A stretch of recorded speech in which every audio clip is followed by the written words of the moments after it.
Students welcome back to my YouTube channel. और students आप लोगों का एग्ज़ाम हो चुका है अंग्रेजी का 10th क्लास का।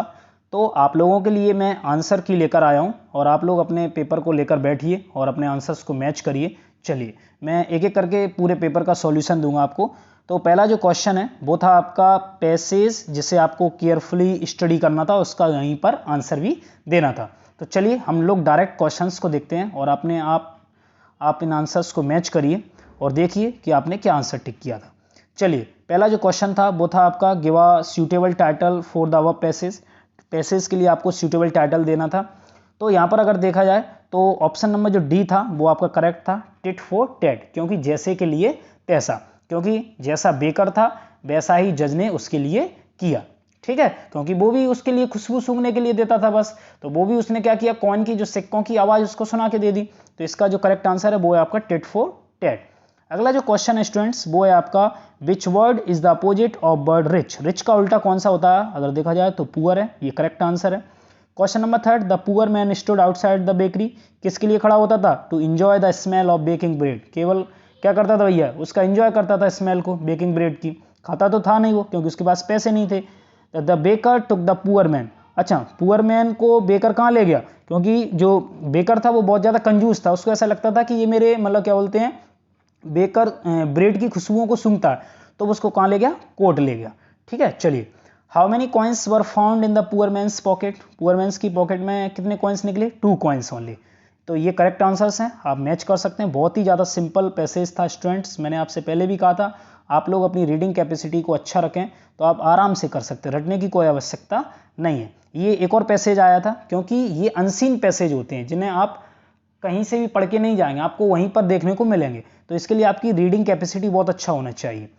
चलिए अगला जो पैसेज है वो आपका दूसरे नंबर का, इसके क्वेश्चंस को हम लोग देखते हैं। ये भी एक बी और डब की स्टोरी है, बहुत ही सिंपल स्टोरी है और एक एक करके हम इसके आंसर को दे सकते हैं। चलिए, what did the bee feel when it was saved by the dove. Gratitude, आभार व्यक्त किया उसने। Who danced with the pen, the boy, भैया बॉय को उसने काट लिया था बी ने। चलिए अगले अगले जो क्वेश्चन हैं उनको देखते हैं। क्वेश्चन है आपका the meaning of the word tumbling. Tumbling का जो मतलब होता है फॉलिंग। आप देख सकते हैं ये सारे आंसर्स मैं पैसेज से ही दे रहा हूँ, ठीक है, तो ये सब कुछ पैसेज में लिखा हुआ है, बस आपको पढ़ना आना चाहिए। The bee went to the tank, ठीक है, तो किसके लिए गई थी वो बी, वो अपनी प्यास बुझाने के लिए। चलिए अगला देखते हैं, who saved the bee. Bee को किसने बचाया, तो डब ने बचाया था, ये इसका करेक्ट आंसर है। चलिए तो पूरे क्वेश्चंस का आंसर हम दे चुके हैं। ये आपका सेक्शन बी है और बहुत ही ज़्यादा इंपॉर्टेंट सेक्शन रहता है, जैसा कि स्टूडेंट्स आप जानते हैं। तो हम एक एक करके देखते हैं यहाँ पर इस बार। लेकिन सबसे ज़्यादा दिक्कत जो रही वो ये रही कि वंडर्स ऑफ साइंस का ऐसे नहीं आया देखने के लिए, तो स्टूडेंट्स को बहुत ज़्यादा निराशा हुई। जनरली हम लोग क्या करते हैं, उसी को रट के बैठ जाते हैं, लेकिन ऐसा हमें नहीं करना चाहिए था। लेकिन एक चीज़ अच्छी रही कि यहाँ पर इंपॉर्टेंस ऑफ इंग्लिश का आ गया, तो ये आप यहाँ पर नंबर गेन कर सकते थे। ठीक है, इंपॉर्टेंस ऑफ इंग्लिश सरल था। इलेक्ट्रिक व्हीकल्स, ये भी हम लोगों ने बहुत ज़्यादा किया। ऑनलाइन एजुकेशन, ये भी बहुत ज़्यादा इंपॉर्टेंट है। और थोड़ा बहुत मैंने आपसे कहा था कि आप लोग बनाना सीखें। अगर आप बनाना सीखते हैं तो आप चीज़ों को लिख सकते हैं। ठीक है, 150 वर्ड्स था, इधर 250 वर्ड्स में आप लिख सकते थे, बहुत ही सिंपल था। ये आपका अगर देखा जाए तो ये पूरा आपका देखा जाए तो विजुअल इनपुट आपको दिए जाते हैं, इनसे आपको 75 वर्ड्स में लिखना, तो इसके लिए भी आपको इंग्लिश में लिखना आना चाहिए थोड़ा बहुत। ये कोई रटने की चीज़ नहीं है, ये राइटिंग सेक्शन है पूरा। ठीक है स्टूडेंट्स, आपको रटना नहीं है, इसलिए मैं बार बार कहता हूँ कि आप सीखने पर जोर दें। ये देखिए एक और पैसेज आया, इसमें भी रटने का कोई काम नहीं है। आप जब इस पैसेज को पढ़ेंगे तो ये नोट मेकिंग करने के लिए आया था इस पैसेज को।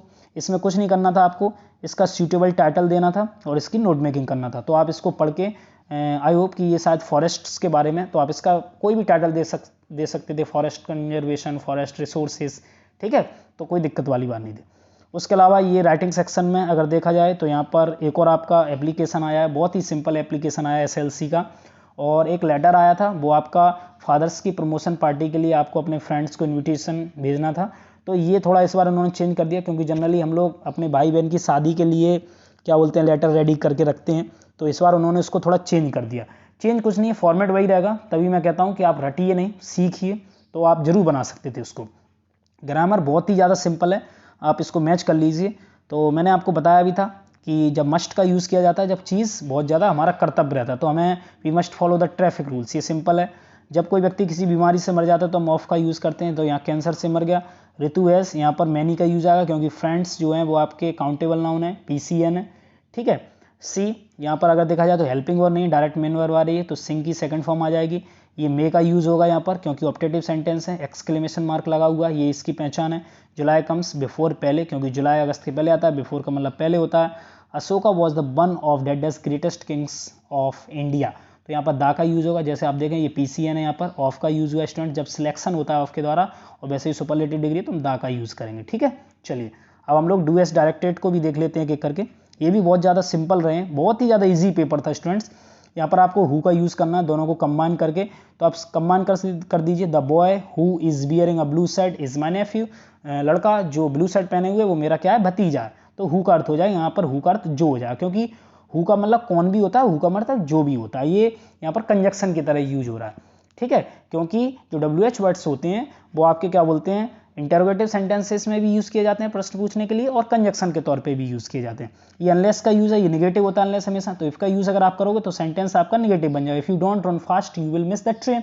कुछ नहीं, बस आपसे यही पूछना चाहते हैं, और क्या आपसे ये जानना चाहते हैं कि अनलेस का यूज़ आप जानते हो कि नहीं जानते हो, इफ का यूज़ आप जानते हो कि नहीं जानते हो। ये निगेटिव बनाना है, पास्ट इंडेफिनिट में डिड नॉट लग जाएगा। Police did not arrest the thief. Ram writes a letter, ये वॉइस चेंज करना आपको, एक्टिव वॉइस में लिखा हुआ है, सब्जेक्ट है राम, तो a letter is return by Ram.